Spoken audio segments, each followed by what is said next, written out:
Salad எல்லாருக்கும் வணக்கங்க. நம்ம வீட்டில் யூஸ் பண்ணுற தோசை கரண்டி இருந்தாலே போதுங்க, நம்மளால் சூப்பராக நம்மளோட சேலையை அழகாக மடிப்பு குலையாமல் கடையில் வாங்குற மாதிரி மடிக்க முடியுங்க. அது எப்படி அப்படிங்கிறத வீடியோவை ஃபுல்லாக பார்த்தா அவங்களுக்கே புரியும். அது கூடவே இந்த சூப்பரான டிப்ஸும் ஐடியாவும் இந்த வீடியோவில் உங்களுக்காக இருக்குது. ஸோ வீடியோவை ஸ்கிப் பண்ணாமல் கடைசி வரைக்கும் பாருங்கள். நம்ம ஃபர்ஸ்ட் டிப் என்ன அப்படிங்கிறத பார்த்துடலாங்க. இப்போல்லாம் பார்த்தீங்கன்னா நிறைய பேர் வீட்டில் வந்து தரையில் தான் உட்காந்து சாப்பிட்றோம். அப்படி நிறைய பேர் உட்காந்து சாப்பிட்டோம் அப்படின்னா நம்ம சாப்பிட்ற அந்த சாப்பாடோட வேஸ்ட் எல்லாத்தையுமே இந்த மாதிரி எடுத்து கீழே வச்சுருவாங்க. இப்படி கீழே வைக்கும்போது திரும்பி எடுக்கும்போது பார்த்தீங்கன்னா நம்ம தரை வந்து ரொம்பவும் அழுக்காயிரும். நம்ம என்னதான் க்ளீன் பண்ணி வச்சாலும் பார்த்தீங்கன்னா நம்ம தரை வந்து இந்த மாதிரி சாப்பிட்ற டயத்தில் வந்து ரொம்பவே அழுக்காயிருங்க. அப்படி ஆகாமல் இருக்கிறதுக்கு இந்த மாதிரி ஒரு சின்ன தட்டை மட்டும் நீங்கள் சாப்பிட்ற நேரத்தில் இந்த மாதிரி எடுத்து வச்சுக்கிட்டீங்க அப்படின்னா நம்ம சாப்பிட்ற சாப்பாடோட வேஸ்ட் எல்லாத்தையுமே இந்த மாதிரி ஒரு தட்டில் வந்து கலெக்ட் பண்ணி வச்சுக்கலாங்க. ஒருவேளை 4-5 பேர் சாப்பிட்றீங்க அப்படின்னா இதே மாதிரி பெரிய தட்டை நடுவில் வச்சிட்டிங்க அப்படின்னா வேஸ்ட் எதையுமே நம்ம கீழே வைக்கவே வேணாம்.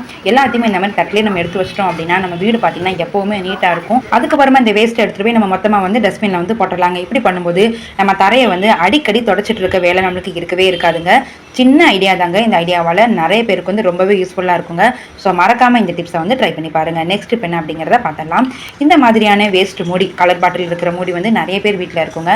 இப்போ இந்த மிக்சியை பார்த்தீங்க அப்படின்னா ஹைட் வந்து ரொம்பவே கம்மியாக இருக்குது. க்ளீன் பண்ணுறதுக்கு வந்து ரொம்பவே எனக்கு கஷ்டமாக இருக்குங்க. இப்படி இருக்க மிக்சிக்கு கீழே வந்து இந்த மாதிரி இந்த பாட்டிலோட மூடியை வந்து இப்படி ஃபிக்ஸ் பண்ணி வச்சிட்டோம் அப்படின்னா மிக்சி வந்து கீழே பார்த்தீங்கன்னா ஹைட் வந்து கொஞ்சம் ஏறிடும். அதுக்கப்புறமா க்ளீன் பண்ணுறதும் பார்த்தீங்கன்னா ரொம்பவும் நமக்கு ஈஸியாக இருக்கும். இந்த மிக்சியும் பார்த்தீங்கன்னா நல்லா ஆடாமல் அசையாமல் நல்லா அப்படியே நிற்குங்க. இதனால் நம்மளுக்கு வந்து யூஸ்ஃபுல்லாக இருக்கும். ஏதாவது கீழே கொட்டுச்சு அப்படின்னாலும் நம்ம வந்து சீக்கிரமாக க்ளீன் பண்ண முடியுங்க. ஸோ உங்கள் வீட்டில் இந்த மாதிரி முடியுது ட்ரை பண்ணி பாருங்கள். நெக்ஸ்ட் இப்போ என்ன அப்படிங்கிறத பார்த்துலாங்க. இப்போ பார்த்தீங்கன்னா மழை வந்துட்டு இருக்கு. மழை வராத டயத்துக்கு முன்னாடி இந்த மாதிரி நம்ம துணிலாம் துவைப்போம்ல, துணிலாம் துவைச்சிட்டு நம்ம அலசுற தண்ணியை வந்து கண்டிப்பாக கீழே தாங்க ஊற்றுவோம். அப்படி நம்ம கீழே ஊற்றுற தண்ணியை வந்து நம்ம வேறு விதமாக யூஸ்ஃபுல்லாக வந்து நம்ம பண்ணலாங்க. அதுக்கு இந்த மாதிரி ஒரு சின்ன டப்பில் வந்து எல்லா தண்ணியும் நான் ஊற்றிடுறேன். ஊற்றுற இந்த தண்ணியை கொண்டுட்டு போய் நம்ம வீட்டு வாசலில் ஈவினிங் டயத்துலையோ இல்லை மார்னிங் டயத்துலையோ நம்ம எப்போ துணி துவைக்கிறோமோ அந்த தண்ணியை கொண்டு போய் இந்த மாதிரி நம்ம வீட்டு வாசல் நம்ம தெளிச்சு விட்டோம் அப்படின்னா நம்ம வாசல் பார்த்திங்கன்னா ரொம்பவும் கூலாக இருக்குங்க. அதே மாதிரி தூசியோ டஸ்ட்டோ எந்த ஒரு குப்பையோ பார்த்திங்கன்னா பறக்காது. ஏன்னா இந்த வெயில் காலத்தில் வந்து எல்லாமே ரொம்ப வறட்சியாக இருக்கிறதால ரொம்பவும் டஸ்ட்டு பரவுங்க. இப்போ நம்ம இந்த வேஸ்ட்டு தண்ணியை வந்து இப்படி தெளிக்கிறதால நம்மளுக்கு தண்ணியே மிச்சம். கீழே ஊற்றுற தண்ணியை தான் கொண்டு போய் நம்ம வாசலையும் தெளிக்க போகிறோம். அப்படி பண்ணும்போது நம்ம வாசலும் பார்த்திங்கன்னா ரொம்பவும் சுத்தமாகவும் இருக்கும், ரொம்ப கூலாகவும் இருக்கும். பார்த்திங்கன்னா நம்ம இடம் பார்த்திங்கன்னா அதுக்கப்புறமா சாயந்தரம் நம்ம வெளியே வந்து சேர் போட்டு உட்காந்து நம்ம அழகாக பேசிகிட்டு இருக்கலாங்க. இந்த மாதிரி நீங்களும் துணி அலசுற தண்ணியை வந்து கீழே ஊற்றாமல் நம்ம பாத்ரூம்லேயே கீழே ஊற்றாமல் இந்த மாதிரி வாசலை கொண்டு வந்து நம்ம தெளிச்சிட்டோம் அப்படின்னா நம்மளுக்கு வந்து ரொம்பவும் யூஸ்ஃபுல்லாக இருக்கும். ஒரே இடத்துல பார்த்திங்கன்னா அந்த தண்ணியை வந்து நம்ம துணியும் துவைச்ச மாதிரி இருக்கும், வாசலும் தெளிச்சுக்கிட்ட மாதிரி இருக்கும். ஸோ மறக்காம இதை நீங்கள் ட்ரை பண்ணி பாருங்கள். நெக்ஸ்ட் இப்போ என்ன அப்படிங்கிறத பார்த்தலாம். அடுத்து பார்க்க போகிறது வந்து ஒரு சின்ன கிராஃப்ட்டுங்க. ஈஸியான கிராஃப்ட் தான். இந்த மாதிரி குட் நைட் வந்து கண்டிப்பாக நம்ம வந்து எல்லாருமே வாங்குவாங்க. இது வாங்காத வீடே கிடையாது. இப்படி நம்ம வாங்கி வச்சுக்கலாம். இப்போ பார்த்தீங்கன்னா என்கிட்ட 2 அட்டை இருக்குது. ஒன்று வந்து பெருசு, ஒன்று வந்து சின்னது. இந்த அட்டையில் மேலே இருக்கிற இந்த வேஸ்ட்டான பார்ட்ஸ் எல்லாத்தையுமே நான் வந்து கட் பண்ணி எடுத்துறேன். கட் பண்ணி எடுத்ததுக்கப்புறமா இந்த சின்ன பாக்ஸை வந்து அந்த பெரிய பாக்ஸுக்கு உள்ளே வந்து இந்த மாதிரி வச்சிடறேன். ஏன்னா இன்னும் நல்லா ஸ்ட்ராங்காக இருக்கும்ல. ஸோ அதனால் ஒருவேளை உங்ககிட்ட ஒரு பாக்ஸ் தான் இருக்குது அப்படின்னா நீங்கள் கவலைப்பட வேண்டாங்க. அந்த ஒரு பாக்ஸே போதும். ஏன்னா இது வந்து வேஸ்ட்டாக போகும் அப்படிங்கிறதுக்காக நான் ஒன்றை வந்து 2 அந்த மாதிரி வச்சுட்டேன். இப்போ இதுக்கு மேலே வந்து நான் ரெட் கலர் வந்து அக்ரிலிக் பெயிண்ட்டை வந்து அடித்து வந்து நான் பெயிண்ட் பண்ண போகிறேன். ஒருவேளை பெயிண்ட் இல்லை அப்படின்னா நீங்கள் பெயிண்ட்டு தான் அடிக்கணும்லாம் கிடையாதுங்க. நம்மள்ட்ட வந்து கலர் பேப்பர் இருந்துச்சு அப்படின்னா கலர் பேப்பர் கூட நம்ம ஒட்டிக்கலாம். நான் வந்து இது ஏற்கனவே ரெட் கலர் அட்டை தானே, ஸோ அதனால் ரெட் கலர் பெயிண்ட்டே அடிச்சிடலாம் அப்படிங்கிறதுக்காக தான் நான் பெயிண்ட் பண்ணிட்டேன். இந்த மாதிரிங்க இப்போ நான் ஃபுல்லாக வந்து இந்த மாதிரி பெயிண்ட் பண்ணிவிட்டு ஒயிட் கலர் பெயிண்ட் எடுத்துகிட்டு மேலே வந்து அழகாக கோட்டிங்லாம் கொடுத்து நான் வச்சுட்டேன். இது பார்த்தீங்கன்னா கொஞ்சம் வந்து சொதப்பிடுச்சு. ஏன்னா ஒயிட் கலர் வந்து பார்த்தீங்கன்னா கொஞ்சம் கீழே வலிஞ்சு வந்துருச்சு. அப்படியே ஹார்ட்டாக போட்டு ஒரு டிசைனை நான் போட்டேங்க. உங்களுக்கு எப்படிலாம் இதை தோணுதோ அந்த மாதிரி நீங்களும் ட்ரா பண்ணிக்கோங்க, நீங்களும் வரைஞ்சிக்கோங்க, கலர் பண்ணிக்கோங்க. இல்லை எனக்கு இது எதுவுமே இல்லைப்பா எங்கள் வீட்டில் அப்படின்னா நீங்கள் அழகாக ஒரு பேப்பர் கூட எடுத்து நீங்கள் ஃபுல்லாக வந்து ஒட்டிக்கலாம். அவ்வளோதாங்க. ரொம்ப ஈஸியாக வந்து நம்மளோட சூப்பரான ஸ்டோரேஜ் பாக்ஸ் வந்து ரெடி ஆயிடுச்சு. இதை வந்து நான் எதுக்கு யூஸ் பண்ண போகிறேன் அப்படின்னு பார்த்தீங்கன்னா நம்ம வந்து பேனா, பென்சில், ரப்பர், ஸ்கேல் இந்த மாதிரிலாம் யூஸ் பண்ணுவோம்ல, சிசர், இது எல்லாத்தையுமே போடுறதுக்கான ஒரு சூப்பரான ஸ்டோரேஜ் பாக்ஸாக தாங்க நான் வந்து வச்சுருக்கேன். நல்லா சூப்பராக நிற்கிதுங்க, பார்க்கவும் அழகாக இருக்குது.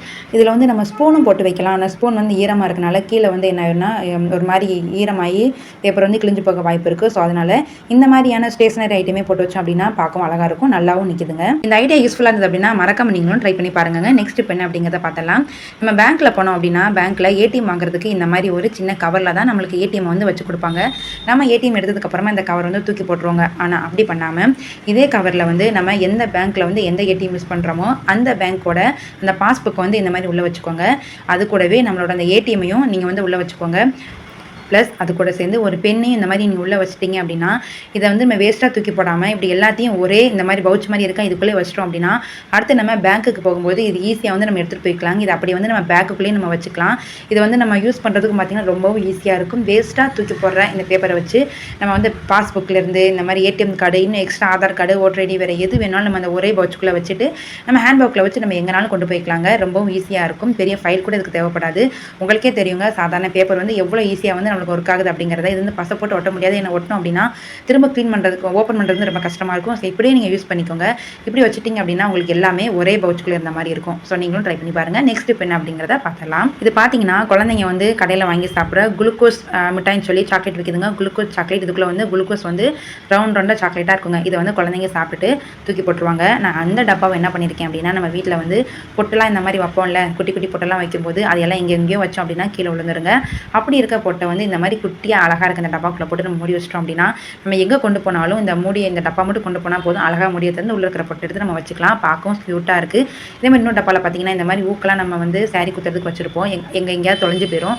அதே நம்ம உள்ள போட்டு வச்சுக்கலாங்க. அது கூடவே மேலே வந்து நம்ம குத்துற இந்த மாதிரி கிளிப்பு இருக்குல்ல, இந்த கிளிப்பையும் இந்த டப்பாக்குள்ள நம்ம போட்டு வச்சுக்கிட்டோம் அப்படின்னா ரொம்பவும் சேஃப்டியாக இருக்குங்க. நம்ம காணோன்னு தேட வேண்டிய அவசியம் கிடையாது. இதுக்குள்ளே ரப்பர் பேண்டையும் போட்டு வைக்கலாம். இந்த மாதிரி எந்தெந்த பொருளாம் குட்டி குட்டியாக இருக்கோ அது எல்லாத்தையுமே இந்த மாதிரி சின்ன சின்ன டப்பாவில் நம்ம போட்டு வச்சோம் அப்படின்னா பார்க்கவும் அழகாகவும் இருக்குங்க.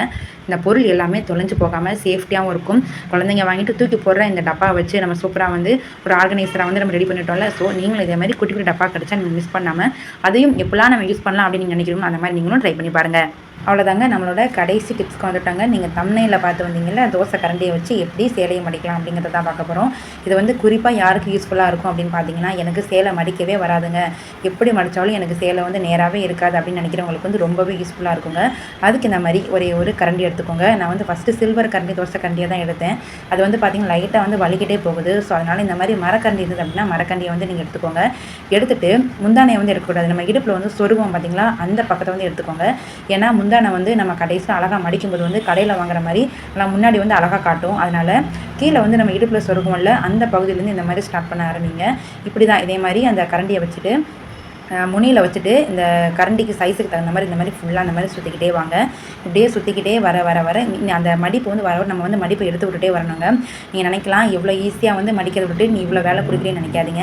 இப்படி பண்ணும்போது பார்த்தீங்கன்னா அந்த சேலை வந்து அழகாக சூப்பராக நம்ம கடையில் எப்படி வாங்குவோம் அதே மாதிரியே கடைசியாக நம்மளுக்கு கிடைக்குங்க. முக்கியமாக வந்து சேலை எனக்கு மடிக்க வராது அப்படிங்கிறவங்களுக்கு வந்து ரொம்ப யூஸ்ஃபுல்லாக இருக்குங்க. ஒரே ஒரு கரண்டி போதும், நம்மளால் எப்படிப்பட்ட சேலையாக இருந்தாலும் பரவாயில்ல, வலிவிட்டு போனாலும் பரவாயில்ல, நலிக்கிட்டு போனாலும் பரவாயில்ல, அந்த சேலையை வந்து நம்ம அழகாக மடிக்க முடியுங்க. இதே மாதிரி இந்த கரண்டியை வச்சு நான் எல்லாத்தையும் இந்த மாதிரி நான் சுற்றிடுறேன். சுற்றி காட்டினதுக்கப்புறம் கடைசியாக உங்களுக்கே தெரியும் பாருங்கள்.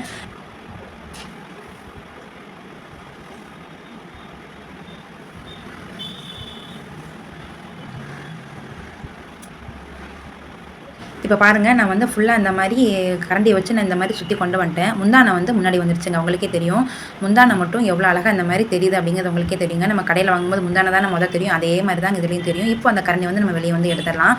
எடுத்ததுக்கப்புறமா இந்த புடவையை வந்து ரெண்டாக அந்த மாதிரி மடிச்சிருக்கோங்க. ரெண்டாக மடிச்சுட்டு திரும்ப ரெண்டாக மடித்தோம் அப்படின்னா நம்ம வந்து சூப்பராக வந்து ஃபோல்ட் பண்ணியாச்சுங்க. பார்த்தீங்கன்னா உங்களுக்கே தெரியும் எவ்வளோ அழகாக மடிப்பு வந்துருக்குங்க. நம்ம கையில் மடிக்கிற மாதிரியே இருக்கும், ஆனால் பெர்ஃபெக்டாக இருக்குங்க. கொஞ்சம் கூட இல்லாமல் குறைய இல்லாமல் ஏற்ற இருக்கும் இல்லாமல் நல்லா அழகாக வருங்க. இதுக்கப்புறமா வந்து நீங்களே பாருங்கள், நீங்களும் அடுத்து இதே மாதிரி தான் நீங்கள் ட்ரை பண்ணி பார்ப்பீங்க. இனிமேல் சேலை மடிக்க வராதவங்க கூட ஈஸியாக ஒரே ஒரு கரண்டி இருந்தால் போதும். ஒருவேளை உங்கள்கிட்ட கரண்டி இல்லை அப்படின்னா நீங்கள் ஸ்கேலை கூட நீங்கள் யூஸ் பண்ணலாம். கண்டிப்பாக இந்த டிப்ஸ் வந்து நிறைய பேருக்கு ரொம்பவே யூஸ்ஃபுல்லாக இருந்திருக்குங்க. நீங்கள் பார்த்த இந்த டிப்ஸில் ஏதாவது ஒன்றாவது உங்களுக்கு ரொம்ப யூஸ்ஃபுல்லாக இருந்திருக்குங்க. அடுத்து இதே மாதிரி வேறொரு சூப்பரான டிப்ஸ் அண்ட் ட்ரிக்ஸ் ஐடியாவோட நான் உங்களை மீட் பண்ணுறேன். தேங்க்யூ ஃபார் வாட்சிங்.